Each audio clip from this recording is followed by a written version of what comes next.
So it's a mixture of drama, Yes. thriller, Suspense. romance, Too much and suspense. so on. Well, it's a bit difficult for me picking a favorite part here because there are so many interesting aspects of the book. I think for me it will be the last part, the end where she finally met her long lost lover. Let me read a part of it that I like. I really enjoy. Page 409. My scandal-clad feet stomped the ground harder as I approached the ferry station. The whistle was blowing for passengers to board the ferry. My throat was choked with tears as I pushed through the crowd. Miss, are you blind? Can't you see the line? Someone shouted at me. Another pulled at my dress, and I heard a tear, but didn't stop. I heard a tear. How do you hear a tear? When I read that part, it was so interesting. I had a tear, but didn't stop. Excuse me, I shouted to the cashier at the window. I saw you, young lady. I saw you jump the line. I don't cater to people who disregard the rules, the bespectacled cashier said.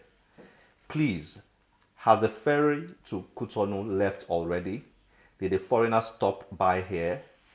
He is fun, very tall, and so on. You know the rest of the story. Yeah. And that was where she caught up with him Yes. again. And what helped was the beads at the end of the day. It was the beads, thread of gold beads. So it's a great book. It is. Do you notice that in other African literature, Nigerian literature? It appears there was a lot of research into this. This is a writer in the 21st century describing what was going on in the 1890s and in 1900s. Centuries ago. From what I've seen on her website, she said that her grandparents told her a lot of folklore, told her a lot of stories. And then, she dedicates the book to her grandparents. I remember their first name, Modupe and Fred. And she puts them in the book. Yeah. She puts them in the book as well. Okay. So I was asking you that. Is there a lot of that in African Nigerian literature? Because some of the books we read, some of the foreign books we read, what appeals to us in those books is the amount of research that goes into them. You're almost living in those eras. Yes. Either a writer is writing about the 17th century or even the 15th century. You're almost living there. You could almost you could almost breathe in the air of that time. Do you see a lot of that here I'd say in our with books? Nigerian books, maybe say what comes to mind when you mention this are maybe books regarding the Civil War, because we're not really taught about it in school. They just tell you it happened here, the end. You find that you actually have to read books, and there are people who have written about it, who have written about their own personal experiences or their family members' experiences or them. Like I remember General Ejo's book. I don't remember the name of the book, but I remember reading his book and him expressing himself and saying what happened. So when my grandma, if we mentioned his name, she'll say, he ran away on a bicycle. But you find out that he tells you the circumstances regarding that, what happened to him and why he took the actions he took. So yeah, there are a few people in Nigeria with that. Who do that? But are Nigerians reading Nigerian literature or African literature? No, we're not. No. No. How about? I'm particular about the current generation of Nigerians. Yes. People in their mid 40s, 50s, 60s. I think quite a number of them read a lot of African literature. Yes.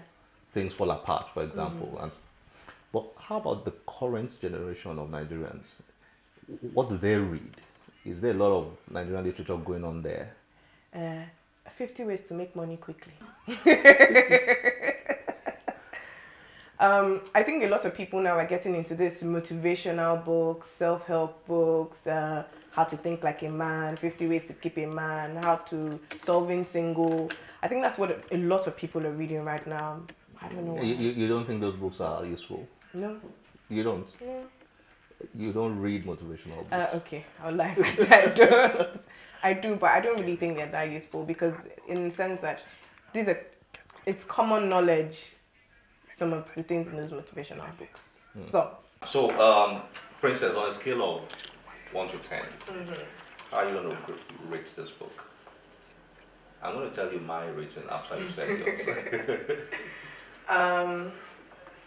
I'd give it a 9. 9. Yes. I was going to score it a 9 myself. Okay. Let's see.